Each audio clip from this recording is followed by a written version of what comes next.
Welcome back. A New York Times essay is blasting Americans in the South over their focus on freedom. Quote, Southerners will continue to die unnecessary deaths, if not from COVID, then from natural disasters or self-administered abortions or gun violence or any number of other preventable tragedies.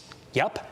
That's real. That was written. Joining us now to react, Fox News contributor Joe Concha. Joe, how far have we fallen when a member of the free press is overtly attacking the singular concept upon which our nation was founded, freedom? Or as Kamala Harris would say, freedom. Either way, Todd. Some of these quotes in here are doozies, I meant to say. Quote, instead of taking concrete measures to limit climate change, they send up prayers for rescue workers. Instead of making it possible for poor women to get quality medical care, they limit reproductive options for everyone, unquote. So what this writer is arguing is that states' rights should no longer exist, and federal guidelines that are only in line with AOC and the Squad should dictate what these states do instead.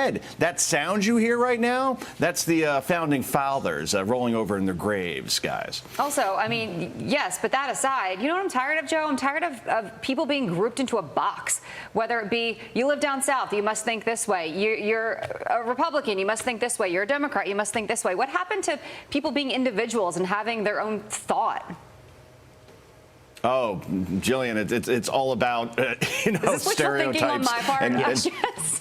No, I don't think it's wishful at all. It makes sense. It's completely stereotypical that if you live in Oklahoma, then you are taking this horse medicine in order to beat COVID, except that is based on a lie in that Rolling Stone story that went viral earlier this week because, all people down south must be dumb. They must do stupid things. And it's just so insulting that we've divided the country so much where if you live in a certain state, you're identified a certain way. If you live in a Texas or a Florida, even for that matter, based on who your governor is, and it's just sad, actually, to be honest with you. We should be judging people by their character, yes, not on their location of their residence or their political affiliation or anything. Yeah, unless we're talking about sports teams, you shouldn't judge people based upon where they live. I judge you by that. Me too. Speaking of sad, Jimmy Kimmel saying the unvaccinated should not get ICU beds. Kimmel trying to pad Gutfeld's lead over him.